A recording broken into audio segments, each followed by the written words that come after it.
السلام علیکم ورحمۃ اللہ وبرکاتہ۔ میں عبداللہ آج اس پروگرام کا ناظم ہونے کی حیثیت سے آج بروز اتوار 12 دسمبر 2021 1443 ہجری 8 جمادی الاول کو فضیلت الشیخ شفیق عالم خان جامعی صاحب کا اور ادارے میں موجود تمام مرد و خواتین کا میں تہہ دل سے آج اس پروگرام میں خیر مقدم کرتا ہوں۔ اب میں آپ کو الف اللسان اسلامک فاؤنڈیشن کا مختصر سا تعارف دینا چاہتا ہوں۔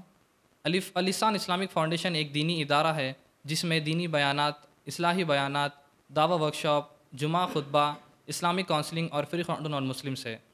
آل اوور انڈیا میں نان مسلمس کو فری قرآن کوریئر کے ذریعے بھی بھیجایا جاتا ہے الحمدللہ۔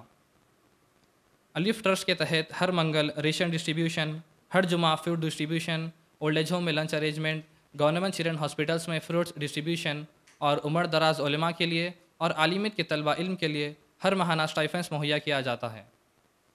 خانس ایڈوکیٹس اینڈ ایسوسیٹس کی جانب سے legal awareness programme, free matrimonial counselling اور لیگل گائیڈنس لاء اسٹوڈنٹس کیا جاتا ہے الحمدللہ۔ اب میں آج کے ہمارے مقرر فضیلت الشیخ شفیق عالم خان جامعی صاحب کا مختصر سا تعارف آپ کو دینا چاہتا ہوں۔ آپ امیر جمعیت اہل حدیث حیدرآباد سکندرآباد کی حیثیت سے خدمت انجام دیتے ہیں ماشاءاللہ۔ اب میں بنا کسی تاخیر کے آج کے ہمارے مقرر فضیلت الشیخ شفیق عالم خان جامعی صاحب کو دعوت دیتا ہوں کہ وہ اپنے بیان کا آغاز کرے بعنوان اولاد کی تربیت۔ شیخ شفیق عالم خان جامعی صاحب۔ السلام علیکم ورحمۃ اللہ وبرکاتہ۔ الحمد للہ رب العالمین وبہ نستعین ونصلی ونسلم علی رسول اللہ الصادق الامین ومن تبعہم بإحسان الی یوم الدین، اما بعد فقد قال اللہ تبارک و تعالی فی القرآن المجید والفرقان الحمید، فاعوذ باللہ السمیع العلیم من الشیطان الرجیم، یا ایہا الذین آمنوا قوا انفسکم واہلیکم نارا وقودها الناس والحجارہ علیہا ملائکۃ غلاظ شداد لا یعصون اللہ ما امرہم ویفعلون ما یؤمرون۔ وقال النبی صلی اللہ علیہ وسلم کل مولود یولد علی الفطرہ فابواہ یحودانہ او ینصرانہ او یمجسانہ۔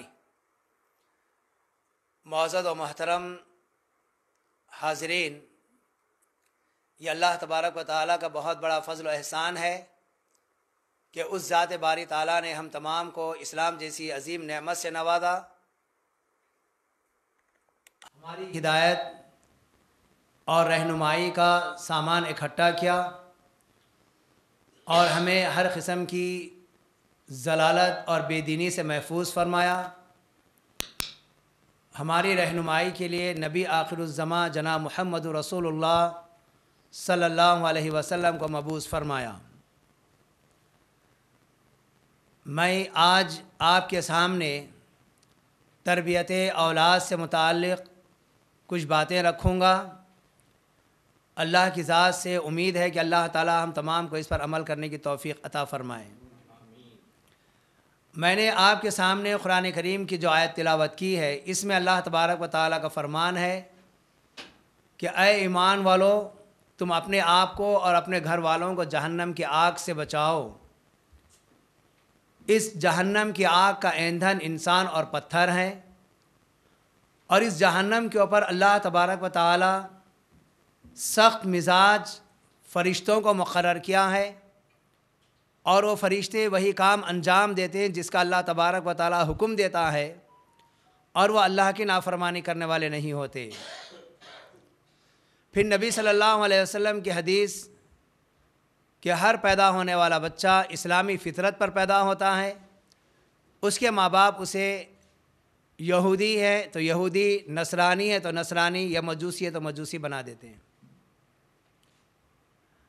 تربیت اولاد یہ بہت اہم ترین مسئلہ ہے۔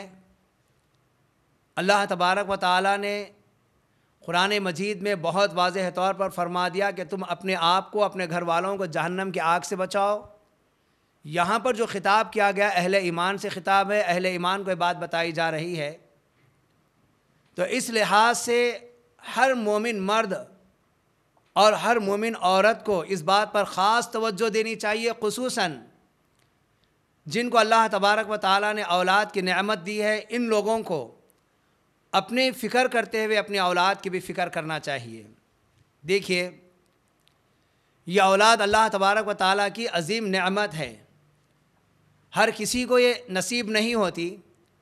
اللہ تبارک و تعالیٰ جس کو یہ اولاد دینا چاہتا ہے یا اس نعمت سے نوازنا چاہتا ہے انہیں یہ نعمت ملتی ہے، ہر کسی کو یہ نعمت نصیب نہیں ہوتی۔ آج بھی دنیا میں کئی ایسے لوگ ہیں جو اولاد کے لیے نہ جانے کیا کیا کوششیں کرتے ہیں، لیکن اس کے باوجود بھی انہیں اولاد نصیب نہیں ہوتی۔ اللہ تبارک و تعالیٰ نے قرآن مجید میں تو واضح طور پر فرمایا کہ ہم جس کو چاہتے ہیں لڑکے دیتے ہیں، جس کو چاہتے ہیں لڑکیاں دیتے ہیں، جس کو چاہتے ہیں لڑکے اور لڑکیاں دونوں دیتے ہیں، اور جسے چاہتے ہیں ہم بانجھ بنا کر رکھ دیتے ہیں۔ یہ تو اللہ تبارک و تعالیٰ کی مرضی پر منحصر ہے، اور جس کو یہ نعمت مل جائے یہ عظیم ترین نعمت ہے۔ اور پھر یہ نعمت ہی نہیں ہے بلکہ یہ اللہ تبارک و تعالیٰ کی رحمت بھی ہے، یہ عظیم اللہ رب العالمین کی رحمت ہے، اور اس کے علاوہ یہ برکت بھی ہے۔ اللہ رب العالمین اولاد کے ذریعے سے برکت بھی عطا فرماتا ہے، اور پھر اس کے بعد یہ دنیا کے اندر ایک شوہر اور بیوی کے لیے زینت کا ذریعہ بھی ہے۔ اللہ رب العالمین نے اولاد کو زینت بنا کر ماں باپ کے حوالے کیا ہے۔ پھر اس کے بعد یہ بات بھی جان لیجئے، یہ عظیم نعمت ان کو مل رہی ہے، یہ برکت ان کے گھر آ رہی ہے، یہ رحمت انہیں نصیب ہو رہی ہے۔ اگر کوئی اس کا صحیح طور پر استعمال نہ کرے تو پھر یہ اولاد ماں باپ کے لیے آزمائش بھی ہے، ماں باپ کے لیے دشمن بھی ہے۔ اللہ رب العالمین نے قرآن مجید میں ارشاد فرمایا، انما اموالکم و اولادکم فتنہ، یہ اولاد تمہارے لیے، یہ مال تمہارے لیے آزمائش ہے، تمہارے لیے ایک فتنہ ہے۔ یہ فتنہ کب بنے گا؟ جب اس کا صحیح طور پر استعمال نہیں کیا جائے گا، اسلامی طرز پر ان کی تربیت نہیں کی جائے گی، اور اس اولاد کو جہنم سے بچانے کی کوشش نہیں کی جائے گی، تب آپ کی یہ اولاد آپ کے لیے ایک فتنہ بن جائے گی، آپ کے لیے ایک آزمائش بن جائے گی۔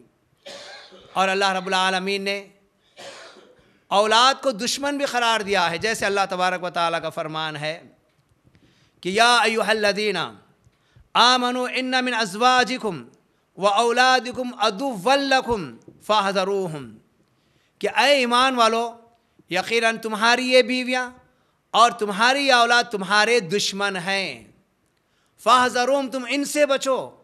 مطلب یہ ہے کہ اگر نام فرمان بیوی آپ کی ہے تو یہ آپ کی دشمن ہے، آپ کے لیے نقصان دہ ہے، اور اگر یہ آپ کی اولاد، اگر آپ نے اس کو صحیح طور پر اسلامی طرز پر تربیت نہیں کی تو پھر ایسی صورت میں آپ کی یہ اولاد آپ کے لیے دشمن بننے والی ہے۔ دنیا کے اندر ہم بے شمار واقعات سنتے ہیں اخبارات کے ذریعے سے یا دیگر اور ذرائع سے کہ کسی نے ماں کو نقصان پہنچایا، کسی نے باپ کو نقصان پہنچایا، کسی نے ماں کا قتل کیا، کسی نے باپ کا قتل کیا، غرض یہ اولاد ماں باپ کی دشمن بن جاتی ہے۔ تو آئیے آج ہم کو یہ دیکھنا ہے کہ ان کی تربیت کیسے کرنا چاہیے۔ یہ بات جان لیجئے، تربیت اولاد کا معاملہ دیگر تربیتوں سے علیحدہ ہے۔ تربیت اولاد کے لیے، تربیت اولاد کا جو سلسلہ ہے یہ اولاد کی پیدائش سے پہلے شروع ہو جاتا ہے۔ تربیت اولاد کے لیے شریعت نے جو اصول و ضوابط بتائے ہیں، جو طریقہ اپنانے کے لیے کہا ہے، وہ طریقہ اپنانا تربیت اولاد کے لیے لازم اور ضروری ہے۔ میں آپ کو بتاؤں، اسلام نے یہ بات پہلے ہم کو سمجھ میں نہیں آتی، غور کرنے کے بعد یہ ساری چیزیں ہمارے سامنے آتی ہیں۔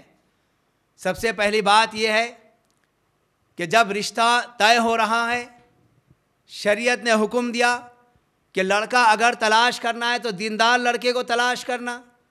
وہاں پر اللہ کے نبی صلی اللہ علیہ وسلم نے بتا دیا کہ اگر تمہارے پاس کوئی ایسا رشتہ آ جائے، من ترضون دینہ و خلقہ، اگر تم اس کے دین سے، اس کے اخلاق سے مطمئن ہو، راضی ہو، یا تم جانتے ہو کہ یہ بہترین رشتہ ہے، تو ایسے رشتوں کو جوڑ دیا کرو۔ یہ اللہ کے نبی صلی اللہ علیہ وسلم کی تعلیم ہے۔ اگر تم نے ایسے صالح لڑکے کے رشتے کو نظر انداز کر دیا تو پھر زمین کے اندر ایک فتنہ اور فساد برپا ہوگا۔ تو تعلیم یہ دی جا رہی ہے کہ لڑکے کا جب انتخاب کرنا ہے تو وہ دینی لڑکا ہونا، اخلاق والا لڑکا ہونا لازم ہے۔ اور اللہ کے نبی صلی اللہ علیہ وسلم نے جب لڑکی کے انتخاب کا مسئلہ آیا، آپ صلی اللہ علیہ وسلم نے فرمایا کہ دیکھو 4 چیزوں کے ذریعے سے شادی کی جاتی ہے۔ اگر کسی عورت کے اندر یہ صفات موجود ہیں، ولی مالہا ولی نسبہا ولی جمالہا ولی دینہا فاظفر بذات الدین۔ ایک عورت سے جو نکاح کیا جاتا ہے اس کے مال کو دیکھ کر نکاح کیا جاتا ہے، اس کے اعلیٰ حسب و نسب کو دیکھ کر نکاح کیا جاتا ہے، اور اس کی خوبصورتی کو دیکھ کر نکاح کیا جاتا ہے، اور اس کے دینداری کو دیکھ کر۔ لیکن یہاں پر اللہ کے نبی صلی اللہ علیہ وسلم نے کہا کہ تم دیندار لوگوں کو ترجیح دو، دیندار لڑکیوں کو ترجیح دو۔ وجہ یہ ہے کہ یہ مال جو آج ہے یہ پائیدار چیز نہیں ہے، یہ حسن و جمال ہے، یہ عمر کے ساتھ ساتھ ختم ہونے والی چیز ہے، اور یہ اعلیٰ حسب و نسب ہے، یہ اللہ رب العالمین کے پاس کوئی معیار اس کا نہیں ہے۔ دیکھیے اللہ رب العالمین نے قرآن مجید میں ارشاد فرمایا، یا ایھا الناس، سارے لوگوں سے خطاب کر کے، اے لوگوں، انا خلقناکم من ذکر و انثی، ہم نے تمہیں ایک مذکر اور مؤنث سے پیدا کیا، اور اس کے بعد ہم نے تمہارے اندر خاندان اور قبیلے بنائے۔ یہ خاندان اور قبیلے کیوں بنائے؟ لتعارفوا، تاکہ تم ایک دوسرے کو جان سکو، پہچان سکو۔ یہ شناخت کے لیے اللہ رب العالمین نے خاندان اور قبیلے بنائے ہیں، لیکن اللہ کے پاس معیار کیا ہے؟ ان اکرمکم عند اللہ اتقاکم، اللہ تبارک و تعالیٰ کے پاس سب سے زیادہ معزز و مکرم تمہارا تقویٰ ہے، تمہاری دینداری ہے۔ اسی لیے اللہ کے نبی صلی اللہ علیہ وسلم نے ایک لڑکے کو تعلیم دی ہے، جب تم نکاح کرو تو دیندار لوگوں کو ترجیح دو، دیندار لڑکیوں کو ترجیح دو۔ لڑکا بھی دیندار ہونا ہے اور لڑکی بھی دیندار ہونا ہے۔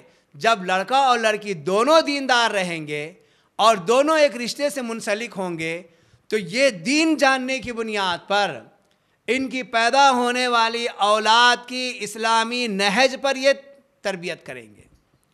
اگر ان کو دین ہی نہیں معلوم ہے، دین سے واقف ہی نہیں ہے، اللہ رب العالمین کی معرفت، دین کی معرفت، نبی کی معرفت سے واقف ہی نہیں ہے، تو یہ اپنی اولاد کی اسلامی طرز پر کیا تربیت کر سکیں گے؟ اس لیے اولاد کی تربیت کے لیے ماں باپ دونوں کا دیندار ہونا لازم اور ضروری ہے۔ اگر ان میں سے دونوں میں سے ایک بھی اگر دیندار نہیں رہے گا تو وہ اولاد ویسی دیندار بننا بہت مشکل اور محال، الا ماشاء اللہ۔ لیکن یہاں پر دیکھیے تربیت اولاد کے لیے نیک عورت کا ہونا ضروری ہے۔ پھر اس کے بعد اولاد کے پیدا ہونے سے پہلے ماں باپ کے لیے ضروری ہے کہ وہ اپنی اولاد کے حق میں دعا کریں کہ اللہ ہمیں نیک اور صالح اولاد دے۔ بڑے بڑے انبیاء اکرام، ابراہیم علیہ السلام دعا کر رہے ہیں، زکریا علیہ السلام دعا کر رہے ہیں۔ ابراہیم علیہ السلام کہتے ہیں ربی حب لی من الصالحین، اے اللہ مجھے ایک صالح لڑکا دے۔ لڑکے کے صالحیت کے لیے آپ کو اس کی پیدائش سے پہلے دعا کرنا ہے۔ ابراہیم علیہ السلام یہ دعا بچے کی پیدائش کے بعد نہیں کیے، پیدائش سے پہلے ابراہیم علیہ السلام نے دعا کیا ربی حب لی من الصالحین، اے اللہ مجھے ایک صالح لڑکا عنایت فرما۔ اللہ نے اس کے جواب میں کہا فبشرناہ بغلام حلیم، ہم نے انہیں ایک بردبار لڑکا دیا، اور ایسا بردبار، ایسا فرما بردار لڑکا کہ وہ ہر حکم پر عمل کرنے کے لیے تیار۔ والد نے کہا یا بنیا انی ارا فی المنام انی اذبحک فانظر ماذا تری، قال یا ابت افعل ما تؤمر ستجدونی ان شاء اللہ من الصابرین۔ بتا میرے بیٹے، میں خواب میں دیکھ رہا ہوں کہ میں تجھے اپنے ہاتھ سے ذبح کر رہا ہوں۔ اس بیٹے نے کہا اے میرے ابا جان، آپ وہ کام ضرور کیجئے جس کا آپ کو حکم دیا گیا ہے، اور آپ مجھے انشاءاللہ صبر کرنے والوں میں سے پائیں گے۔ یہ بہت بہترین جملہ ہے، یہ اخلاق، یہ تربیت سے بھرا ہوا جملہ ہے۔ انشاءاللہ، اگر اللہ چاہا تو آپ مجھے صبر کرنے والوں میں سے پائیں گے۔ یعنی میرے اندر اتنی طاقت نہیں ہے کہ میں اپنے طور پر صبر کر سکوں، اللہ کی توفیق اگر مجھے مل جائے گی، اللہ کا کرم مجھ پر ہوگا تو پھر آپ مجھے صبر کرنے والا پائیں گے۔ تو یہ تربیت کا نتیجہ تھا، یہ ان کے اخلاق تھے، اور یہاں پر دونوں کے دونوں دیندار ماں باپ ابراہیم علیہ السلام اور ان کی بیوی ہاجرہ ان کی تربیت میں بڑے اور کتنے حلیم ثابت ہوئے۔ اللہ نے پہلے ہی اس کی بشارت دی تھی. تو اولاد کے لیے پیدائش سے پہلے ماں باپ کے لیے ضروری ہے کہ وہ دعا کریں. اب ہمارے پاس یہ مسئلہ بالکل الگ ہے.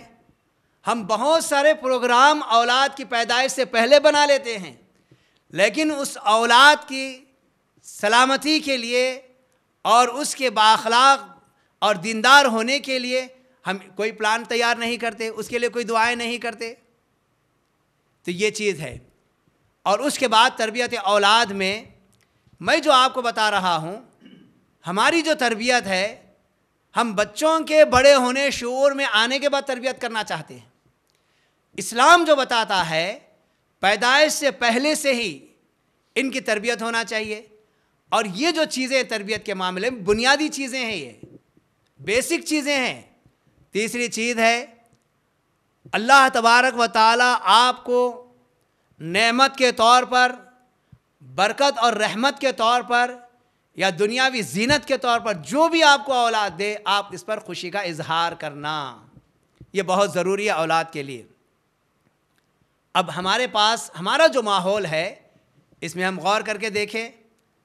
اگر کسی کے گھر لڑکی پیدا ہو جائے، اس کا شوہر ناراض ہو جاتا ہے، یعنی اس بچی کا پیدا ہونے والی بچی کا باپ ناراض ہو جاتا ہے، اس کے دادا دادی ناراض ہو جاتے ہیں، وہ اس کی شکل و صورت دیکھنے کے لیے تیار نہیں ہوتے، دواخانے میں اس کا بل بھرنے کے لیے تیار نہیں ہوتے، مختلف قسم کے عذر وہاں پر بیان کیے جاتے ہیں. اب آپ بتائیے، جب آپ کے گھر میں اللہ تبارک و تعالیٰ کی یہ نعمت آئی، اور یہ نعمت بھی اللہ کی امانت ہے، اس کی مکمل طور پر نگہداشت کرنا یہ ماں باپ کی ذمہ داری ہے. یہاں پر اگر ہمارے مزاج کے اندر ترش پن آ جائے، ہم ٹیڑھا پن اختیار کر لیں، اولاد کی محبت ہمارے دل میں نہ ہو، یقین جانیے کہ ایسے ماں باپ یا ایسا باپ اس اولاد کی کیا تربیت کر سکے گا جس کی پیدائش پہ وہ راضی نہیں تھا، وہ ناراضگی کا اظہار کر رہا تھا، ناخوشی کا اظہار کر رہا تھا. تو کیا توقع رکھیں گے ایسے شخص سے کہ وہ اپنی اولاد کی صحیح تربیت کرے گا؟ تو اس کے لیے لازم اور ضروری ہے کہ اولاد کی تربیت میں اللہ تبارک و تعالیٰ لڑکا دے یا لڑکی دے، ماں باپ دونوں کو خوشی کا اظہار کرنا چاہیے. بہت سارے مقامات پر یہ بھی دیکھنے میں آیا ہے کہ اگر مسلسل لڑکیاں پیدا ہو رہی ہیں، ماں اس کو کسی کچرے کنڈی میں ڈال دیتی ہے یا جھاڑیوں میں پھینک دیتی ہے، یا ہم نے اس سے پہلے بھی سنا کہ دواخانے میں بلڈنگ کے اوپر سے بچی کو پھینک دی. ایسے سارے واقعات آتے ہیں. کیوں؟ یہاں پر ماں باپ کے دیندار نہ ہونے کا نتیجہ ہے. اگر یہ دیندار ہوتے تو اولاد کے ساتھ یہ حرکت نہیں کرتے. اگر یہ دیندار ہوتے تو اس اولاد کی پیدائش پر وہ خوشی کا اظہار کرتے. پھر اس کے بعد آئیے ایک اور اہم معاملہ ہے. ماں کے لیے لازم اور ضروری ہے کہ اولاد کی پیدائش کے بعد وہ اولاد کے رضاعت کا حق ادا کرے. ماں اپنا دودھ اولاد کو پلائے. آج اس مسئلے میں بھی بہت زیادہ دوری اختیار کر لی گئی ہے. بہت سارے مسائل یہاں پر بیان کیے جاتے ہیں. نہیں کمزوری بڑھ جائے گی اور طبیعت میں ضعف واقع ہو جائے گا، یا پھر حلیہ شیپ بگڑ جائے گا. ایسی ساری چیزیں بیان کر کے بچے کو ماں کے دودھ سے دور رکھا جاتا ہے، اور دیگر مصنوعی چیزیں اس بچے کو کھلائی جاتی ہیں، لیکن ماں کا دودھ اس کو نہیں دیا جاتا. دیکھیے اللہ تبارک و تعالیٰ آپ کی چھاتیوں میں اس بچے کا رزق تیار کیا ہے. آپ کا کوئی کارنامہ نہیں ہے، پیدا کرنے والا اللہ رب العالمین ہے، رزق کا انتظام اللہ رب العالمین نے کیا ہے، اور آپ اس حق سے اس کو محروم کر رہے ہیں. رضاعت نہ ہونے کی وجہ سے بچے کے اندر ماں کی فطرت نہیں آ سکتی. دودھ کے ذریعے سے بچے کے اندر ماں کی فطرت آتی ہے، اور یہ معمولی بات نہیں ہے. اللہ کے نبی صلی اللہ علیہ وسلم کے پاس ایک خاتون آئی، چھوٹا سا بچہ اس کے گود میں کہنے لگی، اے اللہ کے نبی صلی اللہ علیہ وسلم، مجھ سے گناہ سرزد ہو گیا ہے، میں نے بہت بڑی غلطی کی ہے جس کی وجہ سے لڑکا پیدا ہوا، آپ رجم کر دیجئے، حد مجھ پر نافذ کر دیجئے۔ نبی صلی اللہ علیہ وسلم نے کہا کہ جاؤ اس بچے کو دودھ پلاؤ، اور جب تک یہ بچہ روٹی کھانے کے قابل نہ ہو جائے اس وقت تک نہیں آنا۔ یہاں پر غور کرنے کی بات یہ ہے، نبی صلی اللہ علیہ وسلم نے ایک ایسی عورت جو زناکاری میں مبتلا ہو گئی، اسے اپنی غلطی کا احساس ہوا، وہ اللہ کے نبی صلی اللہ علیہ وسلم کے پاس آ گئی اور اپنے جرم کا اعتراف کیا۔ نبی صلی اللہ علیہ وسلم اس بچے کی رضاعت کے خاطر اس کی سزا کو معطل کر دیا۔ تو کتنی اہمیت کی بات ہے رضاعت، دودھ پلانا، اور آج ہم اس مسئلے سے بھی بہت دور ہوتے چلے جا رہے ہیں۔ جو عورت اپنے بچے کو اپنے سینے سے لگا کر دودھ نہیں پلائے گی، ایسی عورت سے آپ کیا توقع رکھیں گے کہ وہ بچے کی صحیح تربیت کرے گی؟ اسی لیے کسی شاعر نے کہا، کیوں کر آئے گی بچے میں ماں باپ کی اتوار کی بو، یہاں بو سے مراد فطرت، کیوں کر آئے گی بچے میں ماں باپ کی اتوار کی بو، دودھ ڈبے کا ہے تعلیم سرکار کی ہے۔ یعنی نہ تو اسلامی تعلیم ہم دلانے کے لیے تیار ہیں اور نہ ہی اس کو دودھ پلانے کے لیے تیار ہیں، تو اپنے بچے کے اندر ماں کی فطرت کہاں سے آئے گی؟ تو آئیے، یہ بہت اہم ترین مسئلہ ہے۔ اگر آپ اولاد کی صحیح تربیت کرنا چاہتے ہیں، اسلامی نہج پر تربیت کرنا چاہتے ہیں، تو یہ بنیادی مسائل ہے، یہاں سے تربیت شروع کرنا ہے۔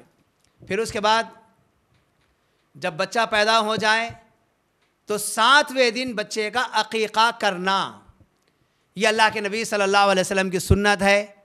آپ نے اس کا حکم دیا ہے کہ 7ویں دن بچے کے بال نکالیں، اس کا اچھا سا نام رکھیں، لڑکا ہے تو 2 بکرے ذبح کریں، لڑکی ہے تو اس کے جانب سے ایک بکرا ذبح کرے۔ یہ ہمارے نبی صلی اللہ علیہ وسلم کی تعلیم ہے، لیکن آج ہمارے پاس اس سنت پر عمل کرنے کے لیے وقت نہیں ہے۔ اس سنت پر عمل کرنے کے لیے ہمارے پاس بہت سارے بہانے اور مسائل ہیں۔ ایسے وقت میں غیر شرعی سارے امور انجام دیے جاتے ہیں۔ کوئی یہ کہتا ہے دواخانے میں بہت زیادہ خرچ ہو گیا، ابھی ہمارے پاس استطاعت نہیں ہے، عقیقہ ہم ابھی نہیں کر سکتے۔ تو کوئی یہ کہتا ہے بچے کی ماں دواخانے میں ہے، بچہ تو گھر آ گیا، لیکن ایسی صورت میں ہم عقیقہ کیسے کریں؟ کوئی یہ کہتا کہ اس کا شوہر باہر ہے، جب ہماری بیٹی کا شوہر آ جائے گا تو اس کے بعد ہم بڑے پیمانے پر اس کا عقیقہ کریں گے۔ آپ یہ دیکھیے سنت رسول کو کیسے کیسے بہانوں کے ذریعے سے ہم نظر انداز کرتے ہیں، اور بعض جو بدعات و خرافات میں مبتلا ہیں، 7ویں دن عقیقے کی توفیق ان کو نہیں ہوتی، 6 دن کے بعد یہ چھٹی کرتے ہیں، جس کا اسلام سے کوئی تعلق نہیں ہے، یہ غیروں کی رسم ہے۔ 40 دن ہو جائے چھلا کرتے ہیں۔ اللہ کے نبی صلی اللہ علیہ وسلم نے تعلیم دی ہے، جب بچہ بولنے لگے تو اسے اللہ اللہ سکھاؤ، وہاں پر بسم اللہ خوانی کر کے ایک بدعت کی رسم انجام دی جاتی ہے۔ اور جب یہی بچہ 1 سال کا ہو جائے تو کرسچن کی طرح اس کی سالگرہ منائی جاتی ہے، لیکن ایسے لوگوں کو عقیقے کی توفیق نہیں ہوتی، عقیقے کے لیے تیار نہیں۔ اب کب عقیقہ ان کا ہوتا ہے؟ اگر یہ لوگ حج یا عمرے کو جا رہے ہیں، اس وقت یاد آتا ان کا عقیقہ نہیں ہوا، ان کا عقیقہ کر لینا چاہیے، اس وقت عقیقہ کرتے۔ بعض لوگ شادی سے 1 دن پہلے، اصل وہ دعوت ہوتی ہے سانچک کی، اور اس میں عقیقے کے نام پر بکرا کاٹ کے سانچک کی دعوت دونوں ملا کر لیتے۔ یا پھر چوتھی کے دن، نہیں ہماری بچی کا عقیقہ نہیں ہوا تھا، ایسے وقت میں ہم چوتھی تو نہیں کر رہے، اس کی جگہ عقیقہ کر رہے، تاکہ دونوں دعوتیں مل جائیں۔ ایک یہاں پر غور کرنے کی بات ہے، اللہ کے نبی صلی اللہ علیہ وسلم کی تعلیم ہے 7ویں دن عقیقہ کرنا ہے، یہ آپ کی تعلیم ہے۔ اس کو ٹالنے کے لیے کتنے بہانے بنائے جاتے ہیں، اور کس عمر میں جا کر عقیقہ کیا جاتا ہے۔ اور بعض لوگ مر جانے کے بعد مرحومین کے طرف سے عقیقہ کر رہے ہیں، اور بعض ایسے بھی لوگ ہیں جبکہ صاف طور پر بتا دیا گیا ہے بچے کے لیے 2 بکرے، بچی کے لیے 1 بکرا، ان بچے اور بچیوں کو روک کر رکھتے، اور زیادہ ہوں گے تو 7 اگر بچے ہو جائیں گے تو 1 گائے کاٹیں گے، 7 حصوں میں عقیقہ کر دیں گے۔ یہ ساری چیزیں ہمارے پاس آ گئی ہیں تربیت نہ ہونے کی وجہ سے، ماں باپ کو دینی علم نہ ہونے کی وجہ سے ساری حرکتیں ہو رہی ہیں۔ جب ماں باپ دیندار نہیں رہیں گے تو اولاد کی اسلامی طریقے پر کہاں سے تربیت کریں گے؟ ان کی تربیت کی ضرورت پہلے ہے، بعد میں اولاد کی تربیت کی ضرورت ہے۔ یہ سارے نقصانات جو ہمارے پاس ہو رہے ہیں، اولاد جو بگڑ رہی ہے، ماں باپ کے بگاڑ کی وجہ سے اولاد بگڑ رہی ہے۔ پھر اس کے بعد مختصر طور پر یہ بہت ساری باتیں ہیں۔ اولاد کے اندر عدل و انصاف کرنا ہے۔ ایک سے زائد آپ کے بچے اور بچیاں ہیں، آپ جو بھی چیز ایک بچے کو دے رہے ہیں، یہ الگ بات ہے، کسی بچے سے زیادہ محبت اور کسی بچے سے کم محبت ہو سکتی ہے، فطری بات ہے، لیکن جب لینے دینے کا معاملہ آئے گا، اس کے لیے آپ سارے بچوں کو برابر دیکھیں گے، سارے بچوں کو ایک معیار کا لباس پہنائیں گے، سارے بچوں کو ایک نظر سے دیکھیں گے۔ ان میں اگر کسی کے ساتھ اچھا سلوک اور کسی کے ساتھ غلط سلوک اگر کیا جا رہا ہے، یہیں سے عداوتیں اور نفرتیں شروع ہو جاتی ہیں، اور یہ تربیت کے خلاف عمل ہے۔ اور ایک بات جان لیجئے، اولاد کی جو تربیت ہوتی ہے، یہ اولاد کی تربیت دو طریقے کی ہے۔ ایک ظاہری تربیت ہے اور ایک باطنی تربیت ہے۔ ظاہری تربیت میں بچے کو کھانا سکھانا، سونا سکھانا، اچھی گفتگو سکھانا، اس کے ساتھیوں کی طرف توجہ دینا، اس کے ماحول کو دیکھنا، اس کے لباس کو دیکھنا، اس کے بالوں کی کٹنگ وغیرہ کو دیکھنا، یہ ساری چیزیں ظاہری تربیت میں آتی ہیں۔ لیکن باطنی تربیت کے اندر اخلاق اور عقیدہ ہے، اخلاق اور عقیدہ ہے۔ اگر ظاہری تربیت میں کبھی کوئی کمی واقع ہو جائے، شاید وہ بچ جائے گا، لیکن باطنی جو تربیت ہے، عقیدے اور اخلاق میں اگر اس کی کمی باقی رہ جائے گی، اسی بنیاد پر وہ جہنم رسید ہو جائے گا۔ میں بہت مختصر طور پر آپ کے سامنے باتیں رکھا ہوں۔ ہر ماں باپ کو اپنی اولاد سے محبت ہوتی ہے، چاہے وہ کسی بھی عمر میں پہنچ جائے۔ اسی لیے دیکھیے، نوح علیہ السلام زندگی تمام تربیت کرتے رہے، تبلیغ کرتے رہے، بات نہیں مانی گئی۔ جس وقت موجیں جوش مار رہی تھیں، ایسے وقت میں نوح علیہ السلام نے دیکھا کہ اپنا بیٹا ایک مقام پر ٹھہرا ہوا ہے، سب سے تنہا ہے۔ بیٹے سے کہا، یا بنی ارکب معانا ولا تکن من المشرکین، یا کافرین کا لفظ ہے کہ اے میرے بیٹے، تو ہماری اس کشتی میں ہمارے ساتھ سوار ہو جا، اور ان کفار و مشرکین کے ساتھ مت ہو۔ کشتی میں سوار ہونے کے لیے یہ بات لازم اور ضروری تھی کہ کلمہ توحید پڑھنا، عقیدے پر آنا، اور اس کے بعد کشتی میں سوار ہونا۔ اس موقع پر بھی نوح علیہ السلام ایک باپ کا دل رکھتے تھے، آخر وقت میں بھی بیٹے کو تبلیغ کرنے لگے کہ کلمہ پڑھ لے اور ہماری کشتی میں سوار ہو جا۔ تو ہر باپ کو اپنی اولاد سے محبت ہوتی ہے، چاہے وہ پڑھا لکھا ہو یا جاہل ہو، لیکن وہ اپنی اولاد کی ضرور فکر کرتا ہے۔ تو خالی فکر سے نہیں ہوتا، تربیت کے معاملے میں توجہ دینا بھی لازم اور ضروری ہے۔ ابراہیم علیہ السلام اللہ تعالیٰ سے دعا کرتے ہیں، وَجْنُبْنِي وَبَنِيَّ أَن نَّعْبُدَ الْأَصْنَامَ رَبِّ إِنَّهُنَّ أَضْلَلْنَ كَثِيرًا مِنَ النَّاسِ، اے میرے رب، مجھے اور میری اولاد کو بتوں کی عبادت سے بچا، کیونکہ ان بتوں نے بہت سارے لوگوں کو گمراہ کر کے رکھ دیا ہے۔ یہاں پر دیکھیے، ابراہیم علیہ السلام کی شخصیت، آپ کا مقام، اللہ تبارک و تعالیٰ نے آپ کو امام الناس بنایا، اللہ رب العالمین نے آپ کو خلیل بنایا، اللہ تبارک و تعالیٰ نے اتنا بڑا اعزاز ابراہیم علیہ السلام کو دیا، لیکن یہ ابراہیم علیہ السلام بھی اپنی اولاد کی فکر کرتے ہیں۔ ہماری عبادت گزار ہو جانے سے، یا ہماری نماز پڑھ لینے سے، یا ہماری عبادت کر لینے سے ہماری اولاد کو کوئی فائدہ پہنچنے والا نہیں ہے۔ ہمارے ساتھ ساتھ ہماری اولاد کی بھی فکر کرنا یہ ہمارے لیے لازم اور ضروری ہے۔ ابراہیم علیہ السلام اتنے بڑے جلیل القدر پیغمبر ہونے کے باوجود بھی اپنے اور اپنی اولاد کے حق میں اللہ تبارک و تعالیٰ سے دعا کرتے ہیں، کیونکہ اگر عقیدے کے اندر اگر بگاڑ پیدا ہو جائے گا، پھر ایسی صورت میں کل قیامت والے دن کوئی بچانے والا نہیں ہوگا۔ اور یہی بات اللہ رب العالمین نے کہی ہے، یا ایھا الذین آمنوا اتقوا اللہ، اے ایمان یا ایھا الذین آمنوا قوا انفسکم واہلیکم نارا، اے ایمان والو تم اپنے آپ کو اپنے گھر والوں کو جہنم کی آگ سے بچاؤ، کیونکہ اس جہنم کا ایندھن انسان اور پتھر بننے والے ہیں، اور اس پر اللہ رب العالمین نے سخت مزاج فرشتوں کو مقرر کر دیا ہے۔ معزز حاضرین، اللہ رب العالمین کا یہ بہت بڑا فضل و احسان ہے کہ اس رب نے ہمیں مسلمان بنایا، مسلمانوں میں پیدا کیا، لیکن آج ہماری اولاد صحیح معنوں میں مسلم گھرانوں میں پیدا ہونے کے باوجود یہودیوں کے طرف، نصرانیوں کے طرف، مجوسیوں کے طرف جا رہی ہے۔ وجہ کیا ہے؟ ہماری تربیت نہ ہونے کا نتیجہ ہے۔ اگر ہماری تربیت ہوتی، ہم اسلام کو جاننے والے ہوتے، تو ہم اسی طرز پر ہماری اولاد کی تربیت کرتے۔ یہ سب سے بڑا نقصان ہماری اولاد کو جو ہو رہا ہے وہ ہماری اپنی تربیت نہ ہونے کی وجہ سے۔ تو میں آپ کو بتانا یہ چاہ رہا ہوں کہ اولاد کی تربیت سے پہلے ماں باپ کی تربیت لازم اور ضروری ہے۔ ماں باپ کا دیندار ہونا ضروری ہے، اس کے بعد ہی وہ اولاد اسلامی نہج پر آ سکتی ہے، اسلامی طرز پر اپنی زندگی گزار سکتی ہے۔ یہ چند باتیں تھیں جو میں نے آپ کے سامنے رکھی ہے۔